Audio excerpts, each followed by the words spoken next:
Olha, eu vou conversar hoje com uma das vozes mais importantes entre os jovens políticos que se elegeram no arrasto dessa mudança conceitual que aconteceu no Brasil, né, com a valorização de posturas um pouco mais à direita, ou às vezes até muito mais à direita. Enfim, essa guerra que foi pautada basicamente pelos valores da internet, né, com os valores da velha política saindo de campo. O meu entrevistado de hoje, já vou mostrar logo aqui para vocês quem é. Olha só, Alexandre Frota, né, deputado federal eleito agora, um dos expoentes dessa nova safra de parlamentares lá em Brasília. E ele já começou causando muita polêmica. E não foi por acaso, porque ele se juntou a uma turma que ele efetivamente não conhecia, apresentou um projeto em uma área que na verdade representava uma trincheira nessa guerra do governo aí, que é a trincheira cultural, né? A direita, aliás, andou lendo Gramsci, né? Sim. E parece que entendeu como se interpretasse as escrituras pelo modo mais literal das Sagradas Escrituras, né? Primeiro de tudo, eu gostaria de você o seguinte: como é que você está se sentindo com essa vida de deputado federal? E eu já vou até antecipadamente avisar que nós não vamos tratar de estigma aqui não. Perfeito. Tá? Nós vamos tratar vai ser uma conversa muito séria para que a gente possa entender o momento presente, claro, né? Claro. Então me conta, Frota, como é que está se sentindo lá? Eu estou me sentindo bem. Estou me sentindo bem. Eu tenho me dedicado bastante. Acho até que é uma obrigatoriedade minha, né? Até por tudo que eu passei na minha vida, pelos meus erros, pelos meus acertos, pelas minhas vitórias e fracassos, sucessos e derrotas, enfim, né? Pela vida conturbada que eu tive durante muitos anos, nesse momento de amadurecimento, nesse momento que eu, né, tenho aí minha filha, enfim, de 7 meses, eu amadureci muito nesses últimos anos. E essa minha chegada a Brasília, eu confesso a você que eu estava ansioso, eu tinha certeza que eu ia chegar a Brasília. Acho que tenho trabalhado da maneira que eu imaginava que eu fosse trabalhar, quase que incansável, fico horas e horas trabalhando, me dedicando e estudando. Eu não tenho medo de falar que eu não sei, não tenho medo de perguntar, de tirar dúvidas, de fazer cursos, de chamar assessores parlamentares, de tirar as dúvidas, a cobrança em cima do Alexandre Frota, bad boy, polêmico, ator pornô e etc., é muito maior do que qualquer outro deputado. Né? Deixa eu te interromper um pouquinho. Tá. Você falou ator pornô. Uhum. Eu queria que você explicasse para as pessoas por que você, que era um ator proeminente na Globo, de repente resolveu fazer filme pornô. O que foi que aconteceu? O que aconteceu na minha vida foi o seguinte: houve uma série de contratempos na minha vida. Meu pai faleceu, enfim, eu vim morar, eu troquei o Rio por São Paulo, eu me dediquei demais às drogas. E drogas, que tipo de droga? Cocaína, maconha, êxtase. E isso me levou ao fundo do poço. Quando eu chego ao fundo do poço, eu fiquei praticamente perdido, assim, sabe? Eu tive um processo com droga muito, muito forte, constrangedor, deprimente, mas que hoje, olhando para trás, 15 anos depois, eu entendo que eu estou tendo a segunda chance, eu renasci disso tudo. E aí, em determinado momento, eu conheci o fundo do poço. Eu fiquei, né, na obscuridão total, ostracismo, né? Ninguém me queria para nada, eu não me encontrava em nada. Você não conseguia, por exemplo, não conseguia emprego, não conseguia ser chamado para trabalhar. Ainda passei por diversas produtoras e emissoras, passei pela Rede TV, passei pela Band, passei pelo SBT, enfim. E aí eu falei, quando eu vi que eu não tinha para onde ir, para correr, eu falei, cara, eu vou fazer algo que talvez seja contra a sociedade, a maneira como as pessoas enxergam, mas eu vou procurar o cinema pornô. E Foi a saída que te sobrou, né? talvez ali naquele momento era que eu enxergava, porque eu falava, pô, é uma coisa que eu gosto de fazer é sexo, a outra eu vou ganhar dinheiro com isso, e porra, eu não tenho família, não tenho mulher, não tenho filho, não tenho porra nenhuma na minha vida, então eu não devo nada a ninguém e vou meter bronca. E aí procurei a principal produtora na época de filmes eróticos, me apresentei, eles não acreditaram que eu pudesse fazer, ou que eu faria, né? E eu parti para esse momento da minha vida. E como é que era trabalhar fazendo cinema pornô? Que é um negócio que é estigmatizado, né, pelos atores, enfim, pelos grandes atores, entre os quais você estava inserido. Olha, não tem problema acabar a luz, não? Não tem problema, Então, está bem iluminado aqui. tá. Por enquanto. Pode repetir para mim? Como é que foi que você, sendo, né, vindo dos grandes times, né, você era o elenco fixo da Globo até 93, como é que você se sentia sendo obrigado para sobreviver? Não, eu não parei para pensar nisso, Fábio, em nenhum momento. Eu não parei para pensar nisso. Eu saí da Globo em 93, né? Aí volto na Globo em 99, em 2000, e no cinema pornô eu entro em 2004. Eu fico no cinema pornô 2004, 2005 e 2006. Né? Foram 3 anos consecutivos que até hoje reverberam, né? As pessoas querem me agredir ou acham que vão me humilhar, então elas se referem a mim ao ator pornô, como se eu tivesse feito alguma coisa de errado, ou como se eu tivesse roubado, ou como se eu tivesse corrompido algo, que não, né? A gente entende e sabe que o cinema pornô nos Estados Unidos, por exemplo, tem até prêmios enormes no segmento, é uma indústria, né? E nessa época que eu entrei também, eu praticamente, atrás de mim vieram outras pessoas, deu uma levantada no segmento, né? Se vendeu muito, muita gente ganhou muito dinheiro com isso, mas eu não parei para pensar. Eu falei, cara, é o que eu tenho que fazer, é o que eu vou fazer, procurei isso. Agora, é uma bandeira muito difícil, não é qualquer um que consegue carregar isso. Deixa eu te fazer uma observação. Claro. Na década de 70, quando a censura veio brava, a pornochanchada foi uma espécie de bandeira da esquerda brasileira para poder enfrentar a repressão ao processo cultural. Só que agora, nesse momento em que você se aproxima dessa direita rançosa, moralista, essa coisa toda... Falsos moralistas, né? Então, você chega no momento em que, enfim, as pessoas condenam um espetáculo no museu, por exemplo, entendeu? Como é que foi se inserir entre essas pessoas, assim, numa situação tão delicada? Não, foi normal, porque assim, como eu vim de um processo, né, desde 2013, das manifestações, apoiando e trabalhando pelo Bolsonaro, a direita pouco falou sobre isso. Eles tinham uma hipocrisia, conversando com você agora aqui, eles tinham uma hipocrisia velada, né?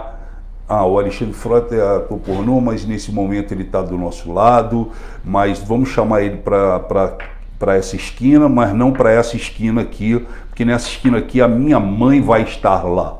Você se sentia segregado? Muitas vezes. Mas a esquerda se uniu para poder tentar desmistificar, porque eles já era visto ali a força que eu tinha nas redes sociais. Então a esquerda se une para bater quase que diariamente, né, na situação do pornô. Então como que pode um ator pornô, vê se pode, de direita, tá no meio do conservadorismo, mas é ator pornô, e batia quase todos os dias nisso a esquerda. Hoje, depois de ter saído, né, do Bolsonaro, ter deixado e ter feito esse contraditório ao governo Bolsonaro, a coisa inverteu. Agora é a direita que está fazendo, né? Eles só adequaram um pouco de traidor, Judas, você aproveite os seus 4 anos, você está cuspindo no prato que comeu, você está traindo o Bolsonaro e você é ator pornô. Quando alguém te chama de ator pornô, você fica magoado com Não, isso? Não, porque eu fui ator pornô, né? Foi uma escolha minha.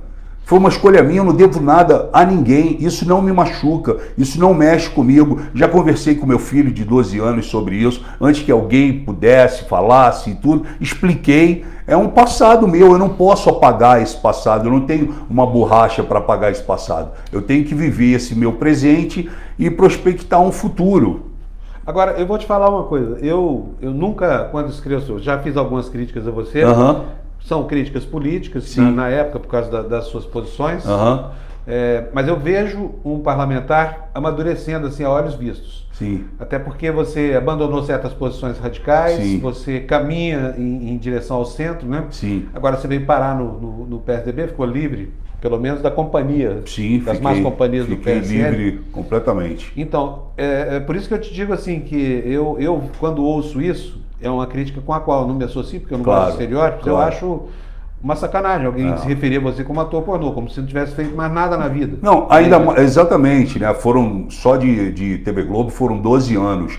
E é exatamente a esquerda, quando me massacrava com a questão do ator pornô, a esquerda é a mais plural, é a que luta pela diversidade, pelas desigualdades, né? Pela diversidade sexual, somos todos iguais. E aí são os que batiam em mim, né? Em relação ao ator pornô, como se fosse um negócio de outro mundo, né? Então, e hoje isso está acontecendo hoje em menos, né? Em menos, vamos dizer assim, está muito menos, mas está acontecendo na direita.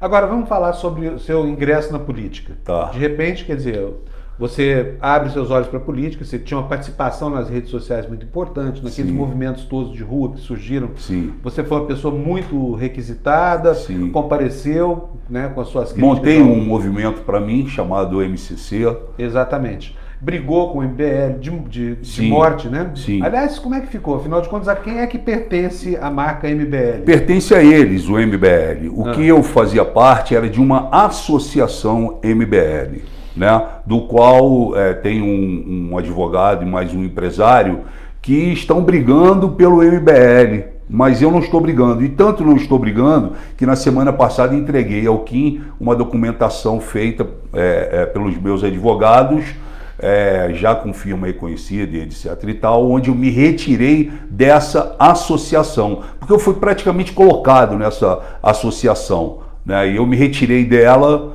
e para mim está tudo certo, está tudo encerrado. E a relação episódio com o Kim e é o muito pessoal boa, do MBL? é muito boa. Com o Kim é muito boa. Com o pessoal do MBL eu não falo porque não encontro com eles, né? A volta e meia eles ainda continuam dando umas pancadas em mim também, mas é tranquilo. Mas com o Kim é muito boa. A gente, inclusive, muitas vezes a gente vai convergindo no mesmo caminho, né? Numa votação, numa discussão, num debate ali, seja ele contra a esquerda, ou seja ele contra o governo, enfim. Agora, como é que foi o seu caminho em direção à direita? Como é que foi que você chegou lá? Essa direita que depois você refutou e recuou dela, como é que foi Foi assim, no final de 2013, eu começo a participar das manifestações. Eu sempre fui muito anti-PT. Começo a participar das manifestações e aí eu gravo um vídeo. Eu gravei um vídeo onde eu fazia umas críticas ao Lula, e é um vídeo famoso do qual o Lula ele se refere dizendo que não vai haver corrupção no governo dele e que é um programa que ele está fazendo do Silvio Santos, o Wagner Montes ainda estava vivo, ainda faz uma pergunta para ele, enfim. Esse meu vídeo gerou 15 milhões de visualizações. A partir daí eu comecei a fazer vídeos, e os vídeos sempre muito contundentes, as pessoas iam sempre visualizando no Facebook, no Twitter.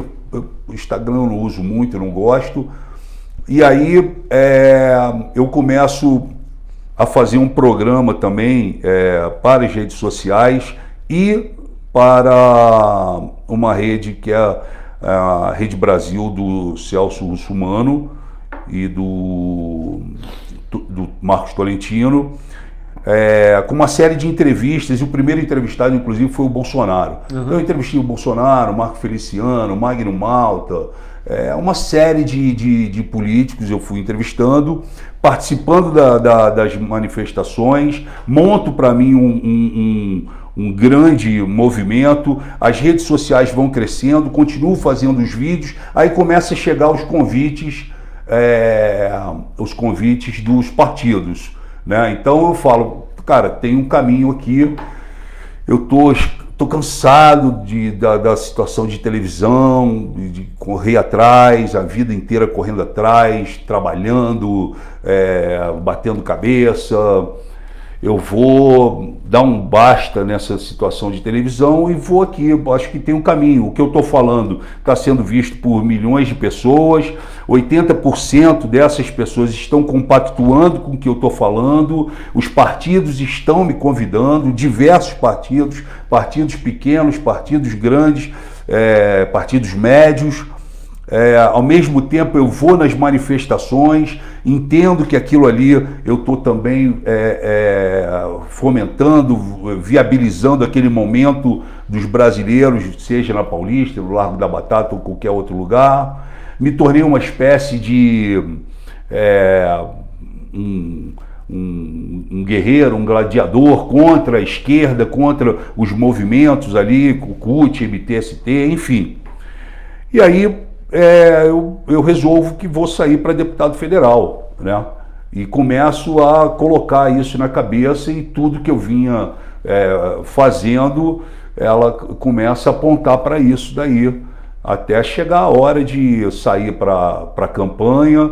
Eu já vinha fazendo a pré-campanha do Bolsonaro, né? Eu rodei muitas cidades do Brasil com ele, aquela catarse toda que estava acontecendo, a chegada no aeroporto, 6 mil pessoas, 10 mil pessoas, né? Um negócio impressionante. Eu acreditava, eu sabia da pouca cultura, do pouco conhecimento, do pouco desembaraço do Bolsonaro na política. Aí você pode me perguntar, pô, mas e aí você apoiou um cara que você já tinha todas essas não qualidades, né? Mas o problema é que a gente fechava com ele uma situação e um plano de que ele, chegando lá dentro, ele colocaria pessoas que poderiam realmente levar o país para um lado diferente, ou fazer diferente do que a gente tinha visto nos últimos anos, né?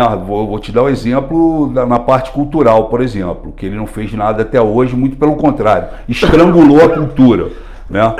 Então, a gente acreditava que era o cara, né, era o antipetista, o anti-Lula, o cara que veio para mudar a situação, ainda que ele fosse chucro, ainda que ele não tivesse, né, o conhecimento, a cultura, a sabedoria, a inteligência de um Fernando Henrique Cardoso, ainda que ele não fosse cativante e tão popular como um Lula, né? Ele era um cara que poderia fazer a diferença, ainda que não fosse tão morto ou em cima do muro como Temer, mas ele se tornou um erro total, e a gente convive com isso hoje. Com 10 meses de governo, a gente vem passando por sérios problemas. Foi uma bolada nas costas de todo mundo. Aqueles mais parceiros dele, os mais aliados, né? Ele sempre usou um banner que ele pedia para a gente sempre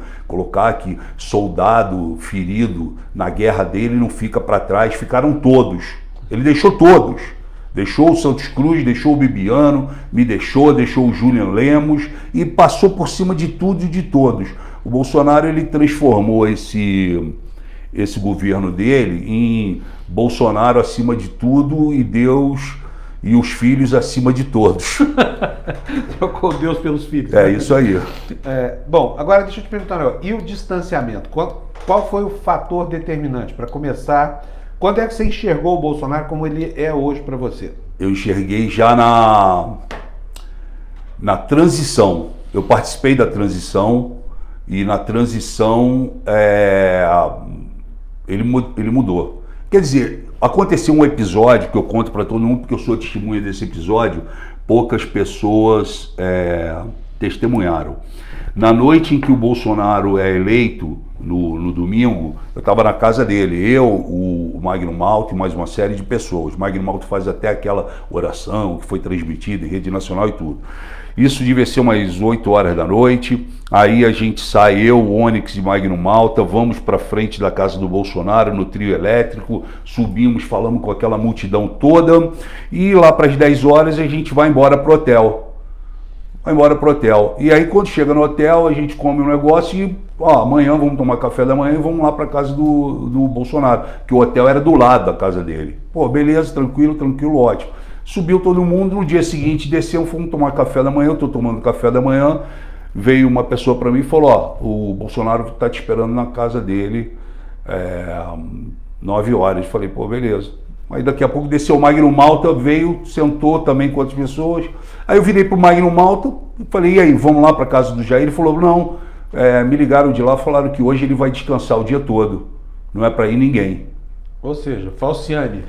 Ou seja, algo aconteceu das 10 da noite, quando a gente sai do trio elétrico, até 9 horas da manhã, que o cara que rezou, o cara que fez a oração pós ele vencer ali, anunciado a vitória dele, em rede nacional, o cara que esteve do lado dele, de mão dada com ele no leito de morte, o cara que durante 6 anos correu com ele, o cara que deixou de se reeleger a senador para apoiar a candidatura do Bolsonaro, acreditando que pudesse ser um ministro, qualquer coisa assim.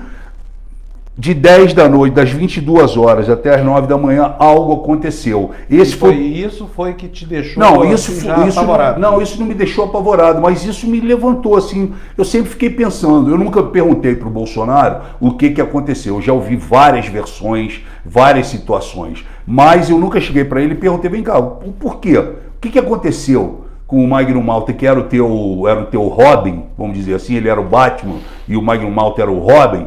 O que aconteceu, né? Mas nunca perguntei para ele, mas isso sempre ficou na minha cabeça. E depois, quando veio a transição, aí eu comecei a ver a movimentação de pessoas, de distribuição de cargos, muita gente entrando que nunca eu tinha visto, muitos partidos se apoderando das situações, conversas de pé de ouvido e uma cena marcante, que o Bibiano entra pelo corredor da transição junto com diversos militares fardados e outros engravatados. Todos entram, cada um entra para uma sala e aí fica o Bibiano no corredor. O Bibiano que foi o cara que carregou o Bolsonaro. Aí eu pergunto pro Bibiano, e a tua sala, onde que é? Vamos para tua. Ele falou, eu não tenho sala. Falei, mas como tu não tem sala? Não tem sala, cara. Pô, não me deram sala. E aí o Bibiano ficou sentado no corredor, numa cadeira igual a essa aqui, sem sala. O Bibiano que correu. E o Julian Lemos, que era o braço direito do Bibiano, pedindo crachá na portaria da transição para poder entrar e tendo que ficar parado lá 20 minutos esperando alguém autorizar a entrada do Julian. Para quem não sabe, Julian e Bibiano foram os responsáveis que carregaram o Bolsonaro durante toda a campanha. Protegeram, estiveram do lado, juridicamente, enfim. E aí fica um no corredor sem sala e o outro do lado de fora para entrar na transição. Isso também me chamou a atenção. Quer dizer, o que viria a acontecer meses depois, que é o abandonar desses nomes, já estava escrito. Já estava escrito nesse momento. E o processo, aí eu vou falar por mim agora, todo o processo combinado, falado com ele várias vezes, porque o Bolsonaro não sabe absolutamente nada de cultura, nada. Ele é zero de cultura. tudo que ele sabe de cultura, inclusive o discurso dele para falar sobre Lei Rouanet, os processos da Lei Rouanet, foi passado por nós, para ele poder se posicionar perante a imprensa. Desculpa, deixa eu fazer um corte aqui. Tá. Eu queria saber o seguinte, você passou meses, Sim. eu me lembro de você falar isso, Sim. estudando a estruturação da área da cultura. Sim. Você chegou a entregar Entregamos uma documentação enorme, inclusive com nomes, para que pudesse ele ter uma estrutura de cultura, porque foi uma base dele, inclusive, de campanha. Vamos acabar com a farra da cultura, vamos fazer uma reforma drástica na Lei Rouanet, vamos trabalhar em cima da lei audiovisual, vamos cobrar dos devedores, vamos apresentar os contratos fraudados e etc e tal. Eu jamais seria um ministro da cultura. Mas me explica uma coisa, por que foi que ele brincou com você aquela vez? Foi assim, o que eu acredito? A gente falava quase diariamente sobre a cultura e sobre esses processos. E você deve lembrar que 90% da classe artística tinha, né, a rejeição Bolsonaro, hashtag ele não, e Bolsonaro fascista, machista, homofóbico, enfim, grandes estrelas, grandes nomes do teatro, do cinema e da televisão falando sobre ele, massacrando ele, o pessoal da música principalmente. Então o Bolsonaro, ele criou um ranço com a classe artística muito grande, porque ele apanhou. A classe artística tem uma visibilidade grande em redes sociais, etc. Ele apanhou muito forte da classe artística. Então nós falávamos sempre, quase que diariamente, sobre como a gente ia atuar nessa questão cultural. E eu preparei para ele justamente um processo e um projeto para que ele não ficasse tomando bola nas costas, que ele trouxesse pessoas que realmente iriam poder fazer da cultura algo diferente, né? E não foi assim que aconteceu. Ele, depois que eu apresentei todo o processo para ele, para o Onyx Lorenzoni, que era o chefe da Casa Civil, esse processo permaneceu primeira semana, segunda semana, terceira semana, e de repente esse processo se perde e outras pessoas começam a interagir via esse processo. E aí ele me chama e ele me fala, porque eu não entendi, vem o Osmar Terra como ministro. O fato dele ter feito aquele vídeo é porque eu falava muito com ele sobre cultura. Então ele no meu aniversário, ele faz uma brincadeira, isso em 2016, ele faz uma brincadeira comigo falando: Frota, se você quer me ver presidente, eu quero te ver ministro da cultura, não sei o quê, e riu porque ele sabia que ia criar esse frisson. Mas esse vídeo é de 2016. A esquerda pega esse vídeo em 2017, em 2018, e relança o vídeo, como se o vídeo tivesse sido feito em 2018. E aí sim, com a campanha já quente, cria-se um burburinho obrigando o Bolsonaro a ir para a televisão, para as redes sociais. Não, foi uma brincadeira que eu fiz com Frota, inclusive, e aí foi quando eu fiquei sabendo, não vai ter nem Ministério da Cultura, vai se transformar numa Secretaria de Cultura. Então ele diminui a cultura no país, o país que é um celeiro cultural, né, de norte a sul. A gente tem aí pessoas enfim, brilhantes na nossa cultura. Ali eu fiquei sabendo que ele ia transformar o ministério numa secretaria. E até hoje essa secretaria não funciona adequadamente. A coisa de 2 semanas que chegou um novo secretário da Cultura, que é um cara chamado Ricardo Braga, que veio do banco no Rio de Janeiro, indicado por ele. Ele não diz quem indicou esse cara. Inclusive nós convocamos o Ricardo Braga para a Comissão da Cultura, para que ele apresente o projeto cultural dele, o que ele entende de cultura, porque o Osmar Terra, quando foi convocado por mim a comparecer lá, o Osmar Terra tinha dado uma entrevista dizendo que o que ele entendia de cultura era berimbau, que ele só sabia tocar berimbau. Ou seja, ele ali deixou claro para todo mundo que ele de cultura não sabia absolutamente nada. E foi aí que a imprensa fala assim, o Frota queria muitos cargos. Eu não queria cargo nenhum.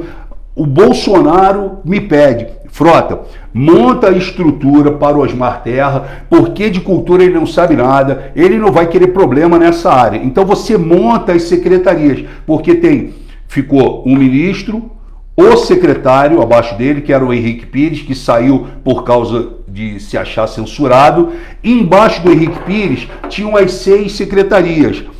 Secretaria de Economia Criativa, Secretaria Audiovisual, Secretaria de Mapeamento de Praças e Monumentos Públicos, Secretaria de Direitos Autorais, Secretaria de Diversidade. Essas secretarias estavam montadas embaixo. E eu vim montando nomes para essas secretarias, não nomes de amiguinho do Alexandre Frota. Eu fui buscar, por exemplo, na Fox, eu fui buscar um diretor formado em cinema em Nova York, que já tem diversos programas nas costas, fui buscá-lo para ficar no audiovisual. Liguei para o Paulo Guedes e falei, Paulo Guedes, eu preciso de um nome para economia criativa na Secretaria de Cultura. Paulo Guedes me deu 5 nomes, eu levei 5 nomes no Ministério e falei, olha, tem esses 5 nomes aqui. Paulo Guedes falou que qualquer um desses 5 está valendo. Aí eles analisaram e escolheram uma pessoa. A mesma coisa foi no audiovisual, no direitos autorais. Ou seja, você está querendo dizer que você buscou indicações técnicas. Técnicas, e montei e apresentei. O ministro estava indo viajar para o Canadá, porque a família dele mora no Canadá. Eu fui até o aeroporto, o Aeroporto Internacional de São Paulo, fiz uma reunião com ele entre o voo dele de Brasília para o Canadá. Ele veio de Brasília a São Paulo, a gente foi para um restaurante e eu apresentei tecnicamente todo o processo para ele. Todo o processo e os nomes. E deixei com ele. Ele viajou para o Canadá. Quando ele voltou, ele encontrou com o Onyx, encontrou com outras pessoas e mudou toda a situação. E passou a operar com várias pessoas do Rio Grande do Sul, que é da onde ele é. Começou a operar com pessoas não técnicas, não preencheu as secretarias. Hoje, a Secretaria de Esporte e a Secretaria de Cultura do governo Bolsonaro são 2 situações extremamente preocupantes. Não existe investimento no esporte. O país, você trabalhou anos em televisão, você sabe o país, como ele vive no esporte e na cultura. Então, ali eu comecei a confusão, aí tive uma briga grande com o Onyx, porque eu não aceitava a maneira como eles estavam fazendo, eu estava vendo que eles falavam em nova política, mas estava se distribuindo cargo, colocando o amigo, colocando o outro amigo, colocando o cara do Estado que gosta dele, e não sei. Eu comecei a ver a armação, e aí eu fui pro microfone e soltei os cachorros lá no plenário, quando eu digo pro Onyx acordar e tudo, enfim. E aí foi o começo do dissenso. Ali começou. Já estava formado o clima. Ali começou, né? Porque o Frota está batendo no governo, está batendo no ministro, o Frota não aceita. Aí eles tentaram, com a milícia digital deles, falar, ele está assim porque ele não teve cargos. Eu não queria cargo nenhum. Até hoje eu nunca tive cargo lá. No PSL, tem vários deputados com cargos no PSL. Eu não tenho um cargo no PSL. Um cargo eu não tive no PSL. Eu nem sabia que poderia ter cargo. Eu não tive um cargo. E aí eles tentaram, com a milícia digital, influenciar as redes sociais e a imprensa, dizendo que eu estava batendo no Onyx, no Osmar Terra e no Bolsonaro porque eu não tinha obtido os cargos. Ô Frota, me diga uma coisa, nesse ínterim, você conviveu com várias anomalias, entre aspas, assim, anomalias graves, por exemplo, até que conspurcam com o próprio processo eleitoral, o negócio das fake news. Sim. Eu queria saber como é que funciona, pelo que você pôde perceber, como é que é a máquina de produzir fake news desse governo? Eu não sei como é que é a máquina de produzir, porque eu não fiz parte disso. Eu sempre, eu tive um voo solo nesse sentido. Mas, por exemplo, o Bolsonaro diversas vezes pegava o celular e mostrava para mim que no celular dele não parava, ele tinha 3 celulares.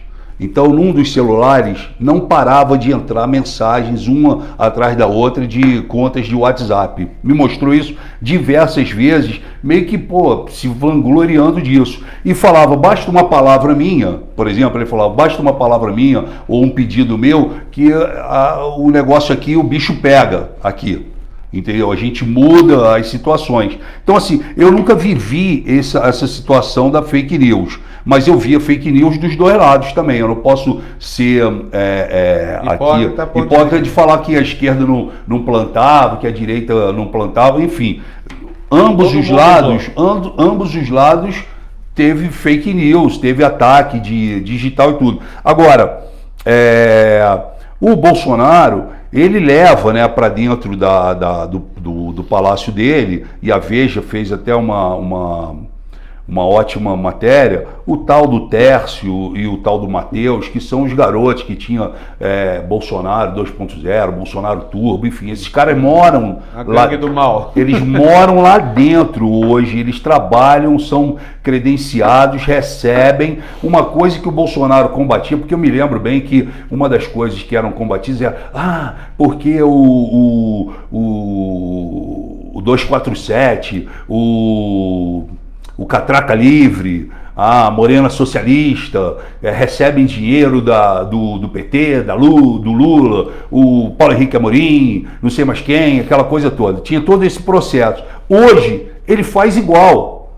Hoje ele tem lá dentro o Alan dos Santos, do Terça Livre, que anda lá dentro como se fosse um assessor de comunicação, só que ninguém acha o contrato dele.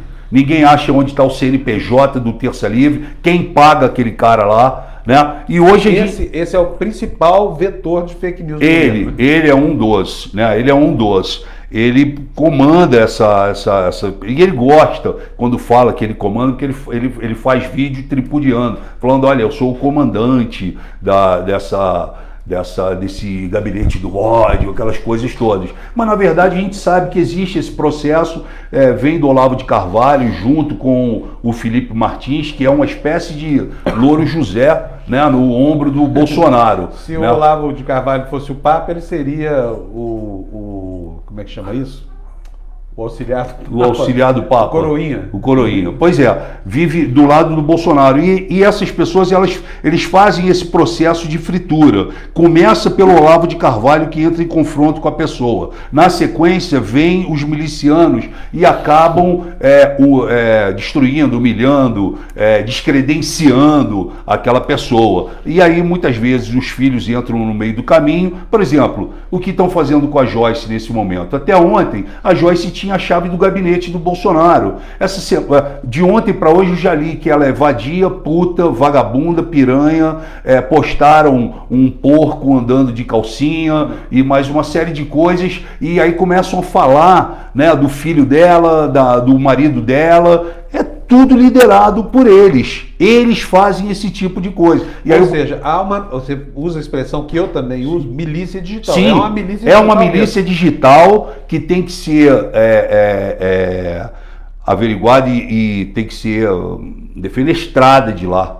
Entendeu? Porque de uma covardia absurda. Se escondem atrás de figuras, não se apresentam com os nomes que deveriam, né? Você não consegue identificá-los. E eles trabalham com isso. O Eduardo, a última vez que eu tive com o Eduardo, cara a cara, conversando com ele, uma discussão minha e da Joyce, que ele fala na cara da Joyce que ela não seria candidata dele para o PSL. A Joyce ficou louca com isso. Tava eu, Joyce, Bivar e Eduardo Bolsonaro. E ele ainda vira para mim e fala assim, sabe o que eu acho, Frota? Você está se queimando, porque qualquer coisa que você fale, eu peço aqui no Twitter para acabar com você e acabam com você. E ainda riu na minha cara. Quem falou isso? O Eduardo Bolsonaro. Assim, dizendo que ia assassinar a sua reputação, é isso? Sim, na minha cara, falando. Ainda falou, eu fico com pena de você. Porque, basta eu falar aqui no Twitter e quem se fode é você. E eles tentaram bastante isso, né? Muito, não, até hoje, o tempo todo. Eu fui o primeiro dessa leva de deputados a passar por isso, né? Eu já vim passando por esse processo, que eu bato forte neles também, então eles ficam, né? Eu não abaixo a guarda, né? Eu tomei uma decisão bem drástica, que foi para algumas pessoas, né? Eu tinha milhões de seguidores no Facebook, e tinha uma conta no Twitter que não era grande, mas era muito forte, que tinha 160 mil seguidores, só perto dos 2 milhões, 5 milhões que eles têm. Mas era muito forte. Eu acabei. O Instagram eu não usava muito, mas acabei com o Instagram, com o Twitter e com o Facebook. Por quê? Você acabou porque eu construí, ela foi construída toda no bolsonarismo. Ela foi construída toda em cima do bolsonarismo. Então, qualquer coisa que eu postasse, o tempo todo era reprimido, hostilizado, né, e batiam contra. Então, eu não estava falando mais eu não estava falando para ninguém, eu estava falando para o bolsonarismo. Ou seja, tem um provérbio espanhol que fala assim: cria cuervos que te quitam los ojos. Pois é isso, né? Exatamente. E aí eu peguei, zerei, fiquei um mês sem nenhuma rede social e reiniciei a minha rede social, hoje o meu Twitter, dei uma limpada grande. É engraçado que isso que a Joyce passou ontem, perdeu 200 mil seguidores em 24 horas, eu também. Foi incrível. A primeira pancada que eu dei no Bolsonaro, eu fui vendo o Twitter ele vai caindo assim, ó, mas vertiginosamente, em poucas horas. Você chegou a perder quantos seguidores no começo desse processo, assim? Eu perdi pelo menos uns 80 mil. 80 mil? Mas 80 mil em 48 horas. Isso aconteceu comigo semana passada, porque eu não sou petista, condeno no PT a roubalheira e tudo mais, entendeu? É óbvio que houve crimes ali. Claro. E há uma ala do PT que insiste em achar que essa parte da história simplesmente não aconteceu. Não aconteceu. Mas foi só voltar a falar isso, em um dia eu perdi 1.600 seguidores. Exatamente. É um expurgo assim. É um negócio absurdo. Aí eu limpei o Twitter, mudei de conta, verifiquei, entrei em contato com o Twitter e montei uma nova conta. Essa conta ela tem ainda, né, pessoas que se posicionam radicalmente.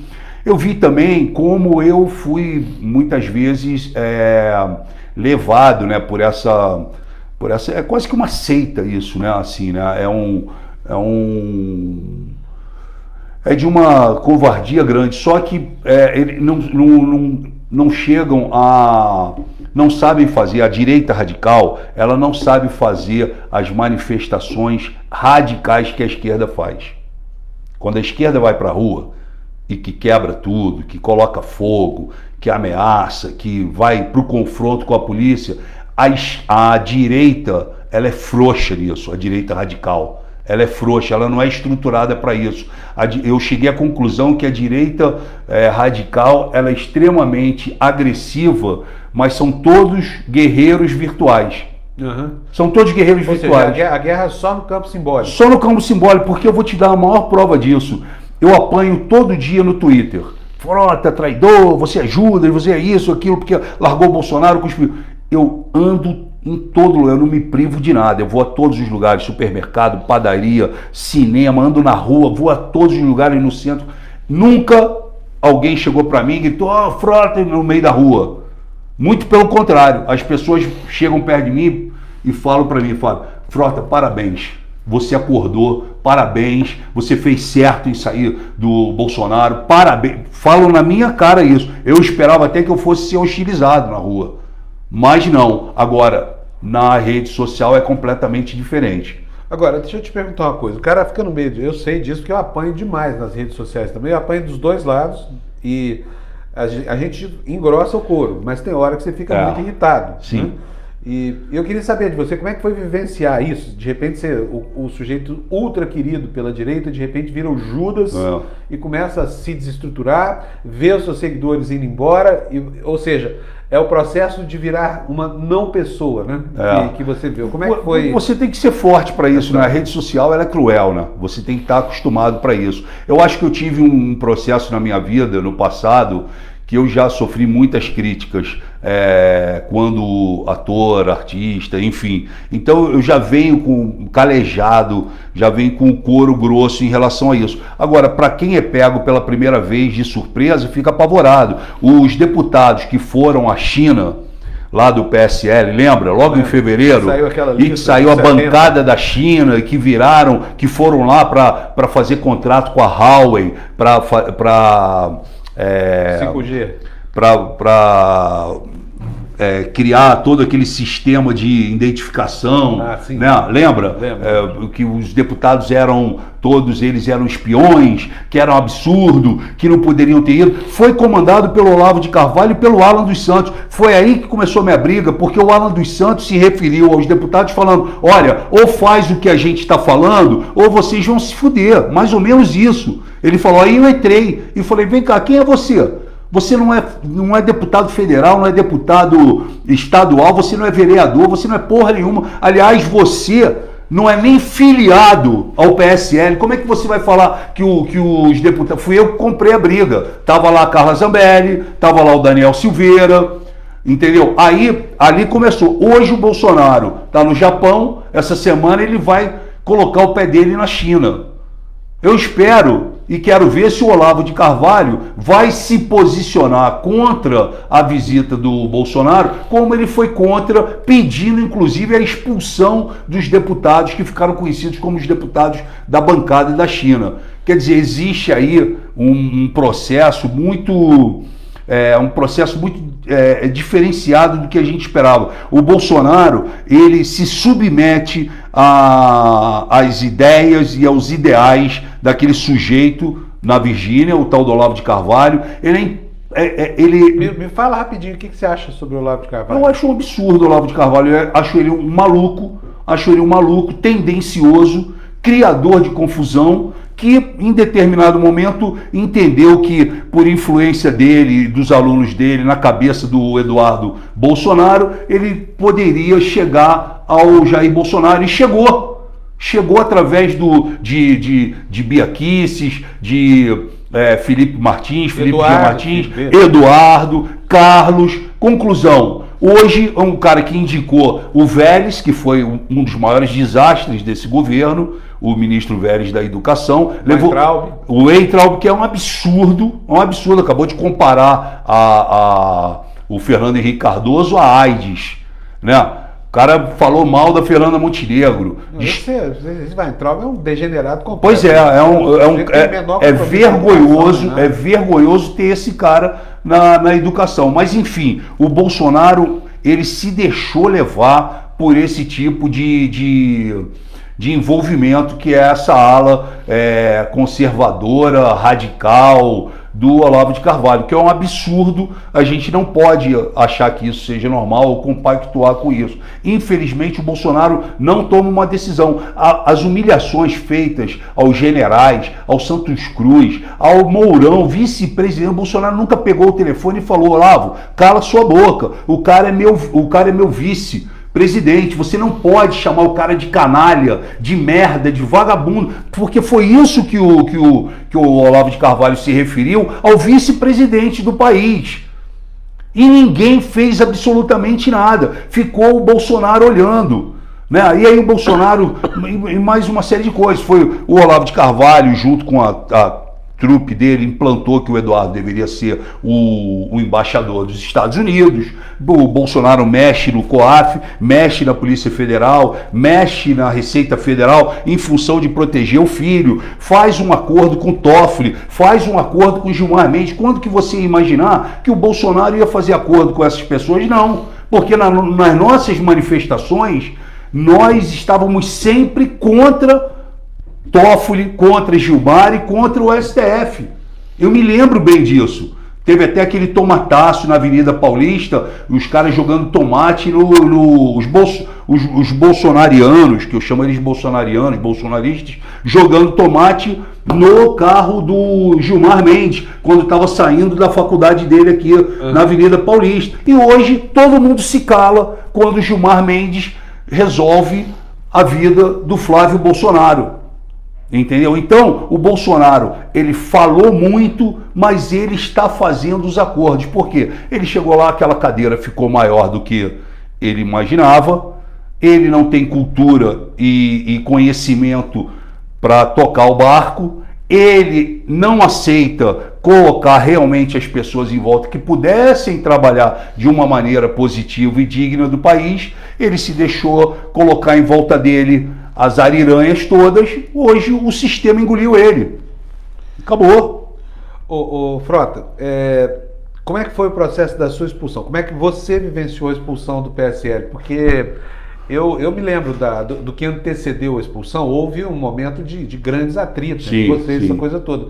Mas depois parece que não, que a coisa serenou. Eu queria entender por que você... Não, foi assim, ó, a gente teve os atritos todos, vinha ficando difícil para o Bivar, porque o Bivar ficou no meio. Bolsonaro de um lado, Frota do outro. Frota enfiando a porrada no presidente. Eu vou falar o quê? O Bivar ficava tentando passar um pano, né, mas não tinha como. E aí eu fui convocado para ser o coordenador da Comissão Especial da Previdência. E aí eu, trabalhando incansavelmente ali, fazendo os mapas, nós tivemos o primeiro turno. No segundo turno, eu tinha conversado com o Rodrigo Maia e falei: Rodrigo, tá caminhando para uma expulsão minha, não vai ter jeito. Vai chegar uma hora que o Bolsonaro vai pedir minha cabeça. E o Rodrigo falou: olha, se pedir tua cabeça, você já sabe que o DEM está de portas abertas para você. Falei, beleza. Aí eu comecei vários convites de partidos. Quando chega na votação que deu as 379 votos, eu fiquei até as 3h30, 4 horas da tarde na casa do Rodrigo Maia, fazendo com ele e com os líderes o mapeamento de quem votaria sim. Nós já tínhamos a margem bem superior para ganhar. Nós tínhamos essa margem. Então, quando foi a noite que a gente foi para a votação, eu falei, eu vou incendiar e vou entrar em rota de colisão e vou me abster. Foi o único voto de abstenção? Foi o único voto de abstenção. Tanto é que 3 horas da manhã o Rodrigo me ligou e falou: pô, o que aconteceu, Frota? Você... Porra, é o único voto. Até aqui exatamente. E eu falei para ele: Rodrigo, eu já sabia que a gente ia ganhar, você também sabia. E eu ligo para o Rodrigo, 40 segundos antes, eu falo com ele: que horas que você vai encerrar a votação? Eu estava lá atrás no painel, fui lá para trás e fiquei. Ele falou: vou encerrar agora. Eu fui lá, fiz a abstenção. E isso foi de encontro ao partido, à orientação do partido e etc e tal. Esse foi mais um motivo para eles entrarem em rota de colisão comigo. Ali você sabia que você ia ser expulso já? Já sabia que eu ia ser expulso, porque eu tive com o Bivar e o Bivar falou para mim: Frota, o Bolsonaro pediu a sua cabeça. O Bolsonaro pediu para te tirar porque eu tinha falado que o filho era mimado, que o Eduardo não estava preparado para ir para a embaixada, que o Eduardo não aparecia no plenário, que andava cheio de segurança em volta, que, entrou em confronto com a Joyce, o Eduardo brigou para ter o Credem, o Eduardo brigou para ser o presidente do Credem, o Eduardo brigou para ser presidente estadual, aí quis colocar o braço direito dele como presidente municipal do PSL. Eles queriam tudo, né? Eles indicaram a Letícia Catel na Apex, que arrumou aquela confusão toda. Na verdade, se você parar para pensar, Fábio, a chegada aqui para a embaixada, ela veio sendo feita aqui. Quando ele se elege deputado federal, ele brigou para ser presidente da Credem. Depois, eles trouxeram também se tem alguém que é ideológico nesse governo, é o Ernesto Araújo. Trouxeram o Ernesto Araújo, extremamente Olavo.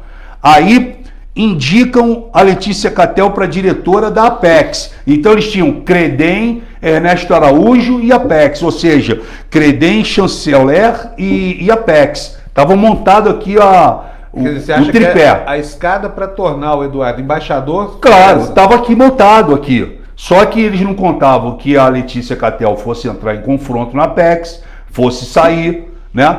E aí começa a desandar a situação. Mas o fim do negócio era o Eduardo se tornar embaixador, principal embaixador, né, do país, na principal embaixada, né, do Brasil no mundo, né? Você acha que esse cara tem estofo, que ele tem qualidades para ocupar esse posto, não? Não acho. O Eduardo é um cara que estudou, ele se apresenta como Polícia Federal. Você acha que ele é um Polícia Federal de combate, de explodir porta, entrar, cair para dentro. Não é, ele foi escrivão, não estou desmerecendo o escrivão, mas é escrivão. Ficou ele ficou num local aí afastado, numa fronteira, nada fez de significante. Não fala o inglês fluente como tem que falar. Pô, diz que é amigo do filho do Trump, né? Diz que é amigo, né? Então, assim, ele não reúne que é algo a ser provado. Algo a ser provado. Aí falou que, porra, ele viveu muito tempo nos Estados Unidos, que ele fritava hambúrguer, mas, porra, era no lugar de frango, né? Desmascararam ele nisso também. Enfim, não é julgando ele. Ele até poderia ser embaixador de outro lugar, mas, pô, se você chega lá e vê a quantidade de pessoas que estudaram, se formaram, se dedicaram, são diplomatas e que estão ali merecendo um lugar, esperando a sua vez, não pode pegar o Eduardo Bolsonaro e botar lá na frente porque ele é filho do presidente, entendeu? Tá errado isso. Está errado isso. E estão inaugurando uma nova aristocracia. Se pensar pelo Butão, por exemplo... Pois é, e essa é a nova política, você passar as pessoas na frente. Aí ele me chamou de caroneiro. Falei, você pegou carona no meu pai. Falei, melhor pegar carona do que você fura fila. Eu acho mais digno você pegar uma carona, pedir carona, do que você fura fila. Agora, você também pegou carona, porque ele não pode esquecer que ele teve 82, 87 mil votos na primeira eleição e teve 1.800.000 na segunda, por causa da carona que ele pegou do pai também. Olha, outra coisa, ele falou ontem de novo, dizendo o seguinte, que todos os méritos pela eleição dos 50 e tantos parlamentares do PSL, que eram gente que não tinha se apresentado ainda, são méritos do pai dele. Você concorda com essa afirmação? Não concordo. Eu acho que todos nós surfamos na onda Bolsonaro. E só poderia surfar na onda Bolsonaro porque era o meu candidato. Eu não ia surfar na onda, não ia correr atrás de voto para o Bolsonaro e surfar na onda do Haddad. Certo? Então, eu surfei na onda do Bolsonaro, eu reconheço que eu me elegi na onda do Bolsonaro. Mas as pessoas não podem se esquecer que no final de 2013... a maioria que se elegeu na onda Bolsonaro, no final de 2013 já estava lá embaixo gritando pelo Bolsonaro, quando o Bolsonaro não era ninguém, quando ele era desacreditado completamente politicamente, quando ele era motivo de chacota nos meios políticos, nos meios empresariais, quando ninguém acreditava no Bolsonaro, nós estávamos lá, nós estávamos andando nas cidades, nós fizemos nossa campanha com o Bolsonaro e pedindo voto. Quantas vezes eu cheguei em cidade e o cara falou pra mim, não vou votar no Bolsonaro não, Frota.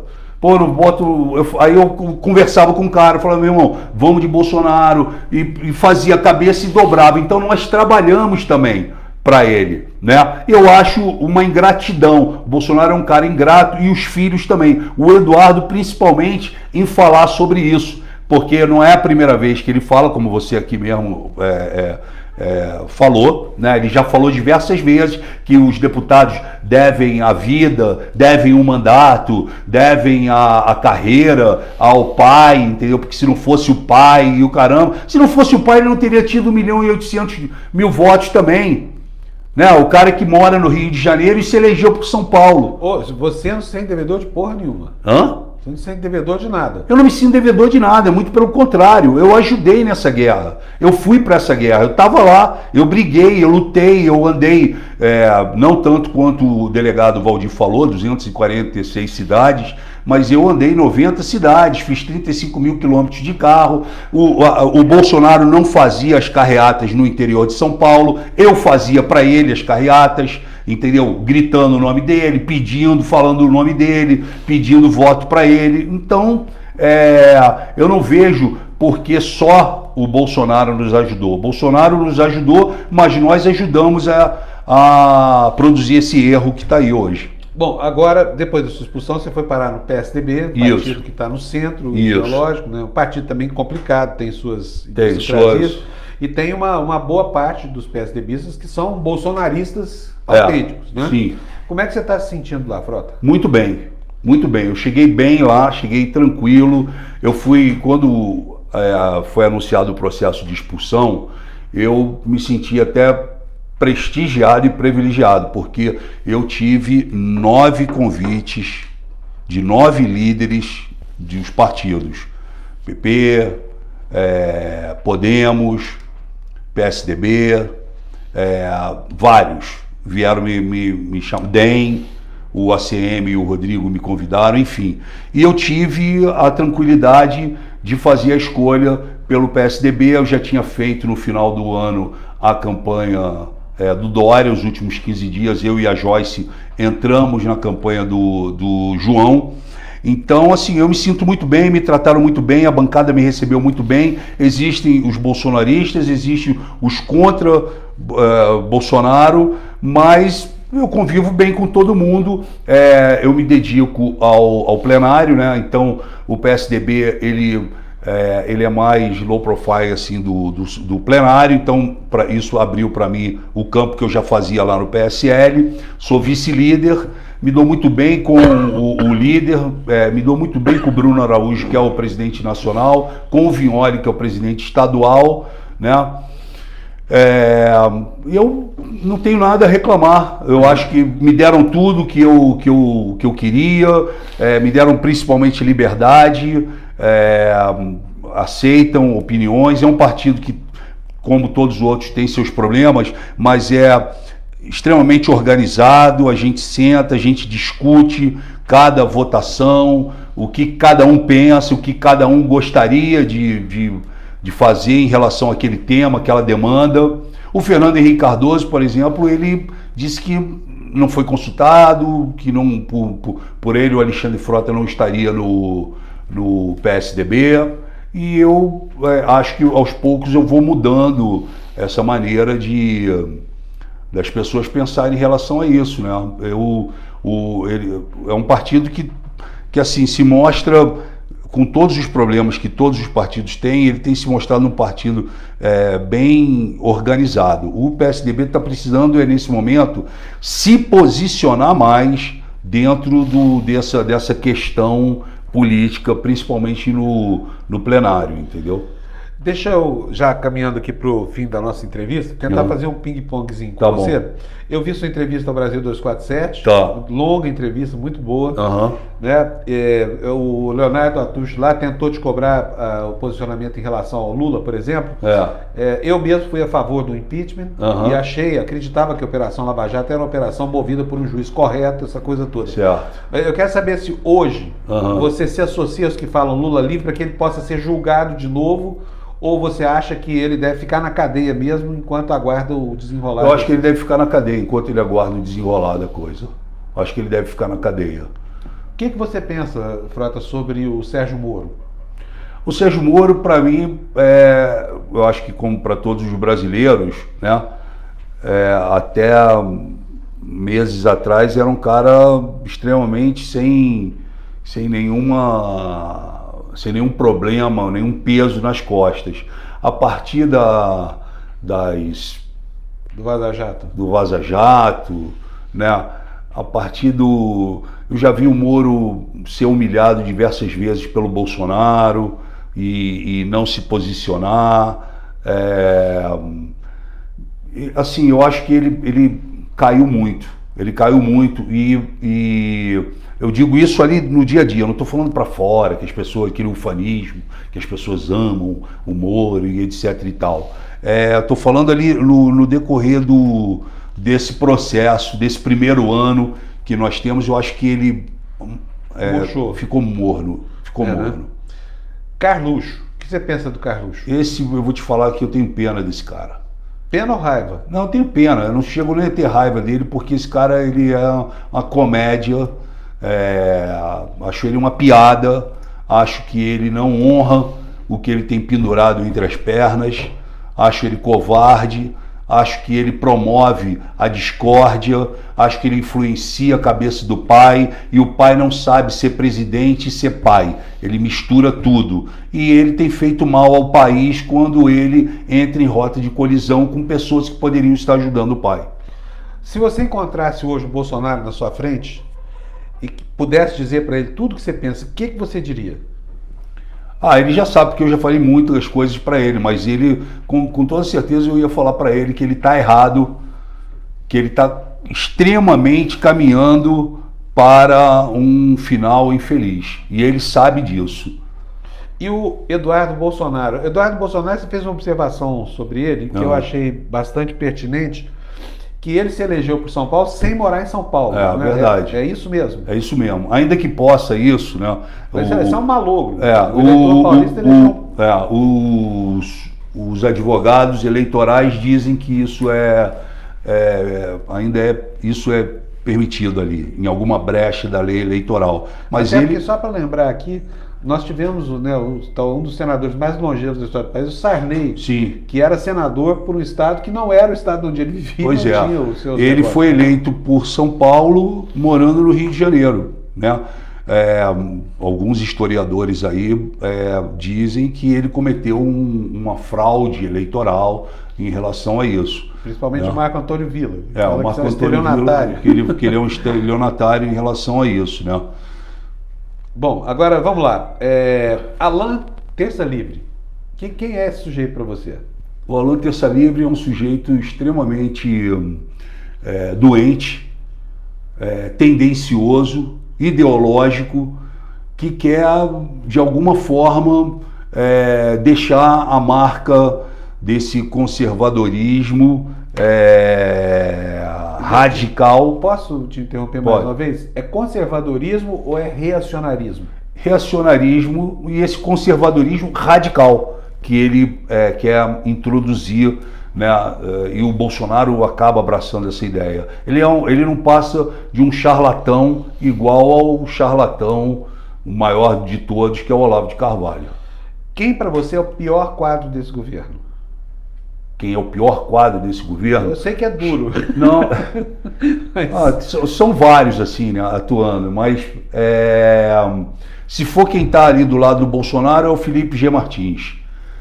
Se for entre os ministros, acho que Damares, o Weintraub são quadros de extrema importância e estão entregues na mão de pessoas que não poderiam estar, né? Eu acho que o Weintraub principalmente. Você vai trabalhar na campanha do Dória? Não sei ainda se ele sair para presidente, eu não sei, a gente não conversou sobre isso ainda, sinceramente. Não conversei, mas o João Dória é uma pessoa que eu gosto, é uma pessoa que me acolheu no PSDB, né? E se eu tiver que trabalhar na campanha dele, eu vou trabalhar. Bom, agora eu vou aproveitar que nós estamos já indo para o finalzinho para perguntar como é que está a sua vida pessoal.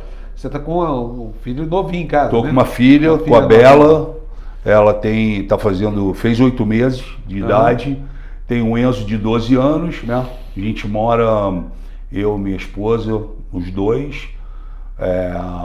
Minha família também eu trouxe para... Minha mãe faleceu em outubro do ano passado, então eu trouxe minha irmã e minha sobrinha, elas moram aqui em São Paulo também. Minha vida está tranquila, eu sou um cara que não saio muito, eu fico mais em casa. Eu vou para Brasília terças-feiras e fico terça, quarta, quinta e sexta eu volto, né? Eu tenho uma rotina lá muito grande de trabalho, até porque as comissões que eu faço parte, uma eu coordeno, agora eu estou coordenando a Previdência dos Militares, então que está dando um trabalho enorme.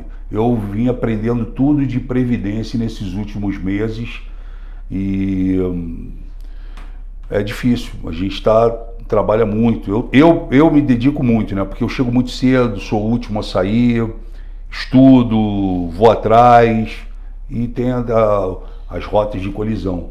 Você se encontrou na política? Era isso mesmo que você queria? Não sei se eu me encontrei, mas eu estou gostando. Acho que eu estou gostando, acho que eu venho fazendo o trabalho correto, né? Eu gosto. Deixa eu te perguntar uma coisa, com relação a drogas, outros problemas que você já teve lá para trás, como é que é hoje? Você está tranquilo? Tranquilo. Zero? Não bebo, não fumo, não cheiro, nada. Sou um cara extremamente careta, já há 15 anos limpo completamente. E faço palestras quando sou convidado, vou a clínicas de dependência química contar a minha história. Cada um faz como acha que tem que fazer. Eu conto a minha experiência, que foi uma experiência triste, difícil, mas eu sobrevivi para estar aqui falando e contando essa história. Queria muito saber rapidamente de você como é que foi que você conseguiu. Porque, olha, eu, por exemplo, tive muita dificuldade para largar o cigarro. Entendi. 36 anos da minha vida sem conseguir largar aquilo. Imagino que dependência de outras drogas que têm efeito psicoativo são muito piores, né? Foi a chegada do Enzo, né? Que o Enzo, ele não é meu filho, é meu enteado, mas quando eu conheci a Fabiana, ela trouxe o Enzo e eu adotei o Enzo já com 3 anos de idade. A chegada dele me ajudou muito, mas eu cheguei num processo, cara, que eu ia morrer. E aí eu falei, cara, eu não quero isso pra mim, eu não quero que minha mãe acorde amanhã e veja na televisão os apresentadores dizendo que o Alexandre Frota foi encontrado morto num hotel de 5ª categoria, com overdose, droga. Pô, chegou uma hora que deu um estalo em mim assim, eu falei, eu não vou morrer, eu vou mudar de vida. Pô, chorei muito, pedi a Deus que me ajudasse, que me iluminasse. Várias vezes me ajoelhei frente a umas instituições, o clínicas, falei, vou me internar, não me internei, foi uma força que veio comigo e eu falei, eu vou parar, não quero morrer e pronto.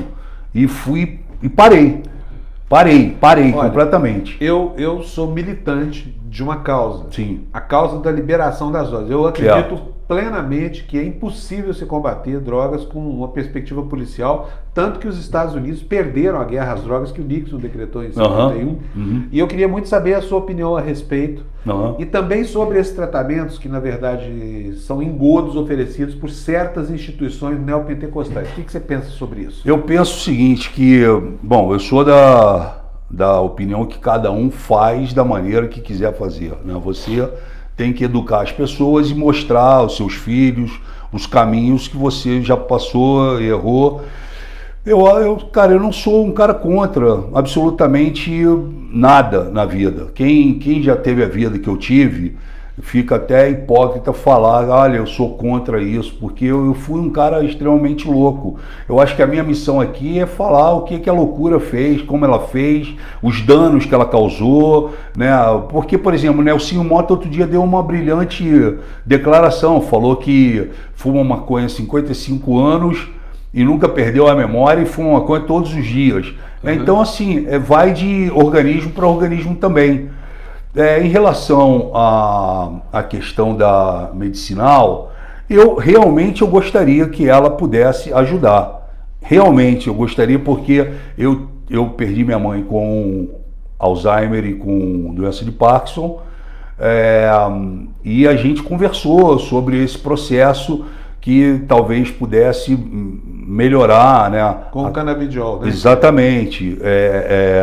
Então, assim, eu gostaria que isso viesse ou se tornasse realmente uma realidade e que deixasse as pessoas conviverem com suas mazelas de uma maneira mais tranquila, se for para isso, né?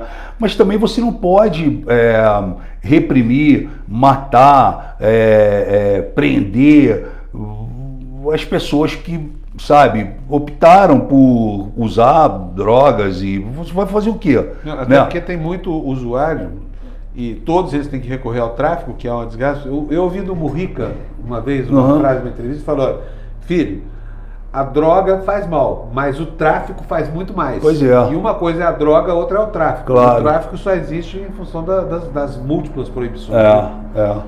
Então, eu sou um cara que penso que a gente pode buscar um entendimento melhor nesse caminho. A gente sabe que hoje em dia a facilidade que os alunos, os jovens, os estudantes têm nas ruas, na frente de escolas, a gente tem que ver para que caminho vai seguir esse...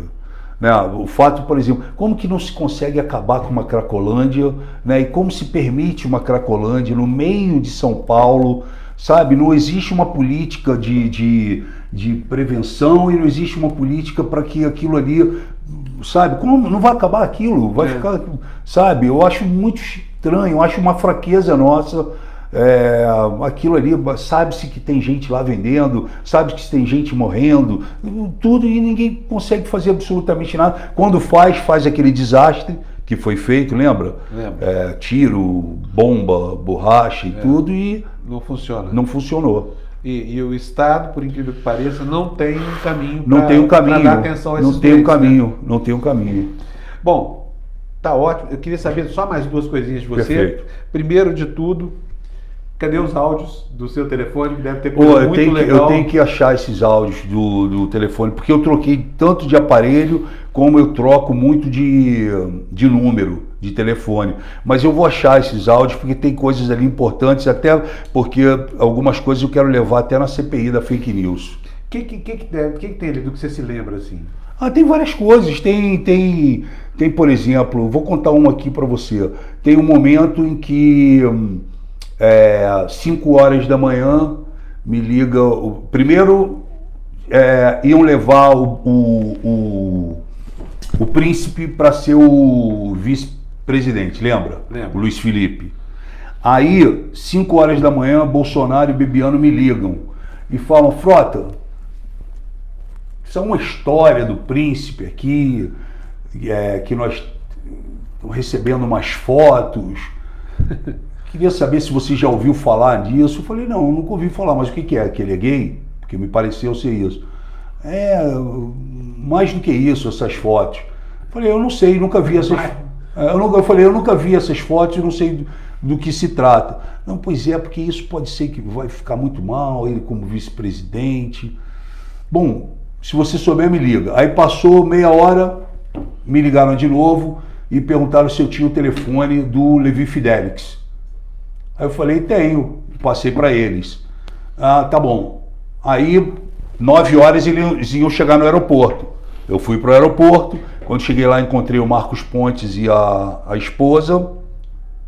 Aí Bolsonaro saiu aquela coisa, aquela multidão, entrou todo mundo no carro, a gente estava indo para a primeira convenção do PSL. E ele por telefone, eu no carro de trás, e ele no telefone, aí ele me fala: consegui já falar com o Levi Fidelix, falei com o Mourão, e provavelmente o Mourão vai ser o vice e não vai ser mais o Felipe. Mas o Felipe já está lá na convenção, esperando. Falei: cara, isso vai ser uma saia justa, né? Porque, o cara tá... E aí foi isso, o Bolsonaro chegou, não se dirigiu ao Felipe, só cumprimentou e não anunciou ele como vice-presidente ali. E o motivo foi essa desconfiança de que ele era gay? Não que ele era gay, mas que tinha umas fotos comprometedoras e que pudessem vazar. Eu nunca vi essas fotos. Você sabe o que diziam a respeito dessas fotos? Essas fotos eram algo que o Felipe estava fazendo com algumas outras pessoas que eu não sei. Entendeu? Deixar aparecer para a gente comentar com mais propriedade. Eu não sei se essas fotos vão aparecer ou que elas existiam, ou se foi uma jogada mas que esse foi o plot da conversa, e foi assim que o Mourão veio para ser vice-presidente. Bom, a entrevista terminou. Você fica à vontade para falar o que você quiser para os seus eleitores, para os seus telespectadores, entendeu? E, se possível, apontando para a gente um caminho sobre como é que vai ser o futuro imediato, porque o Brasil está tão louco, está tão esquisito, as pessoas estão tão malucas, que é muito difícil você enxergar um horizonte, né? Como você tentar assim, ver o skyline, o horizonte, e não enxergar nada, só fumaça. Eu acho que nós vamos ter mais um ano complicado. Nós tivemos uma legislatura muito complicada, ela começou polarizada entre esquerda e direita, se perdeu, a esquerda hoje se tornou uma esquerda quadrada lá dentro, meio que perdeu a função, porque a direita começou a ser toda fatiada, a direita começou a se autodestruir, né? E o Bolsonaro é o combustível dessa situação, dessa loucura toda, e deixou a esquerda feliz e ao mesmo tempo sem uma função de protagonismo, né? Eu acredito que não vai mudar muito do que nós vivemos esse ano. Acho que a tendência é piorar na questão das guerras internas, lavação de roupa suja, muitas coisas vão aparecer.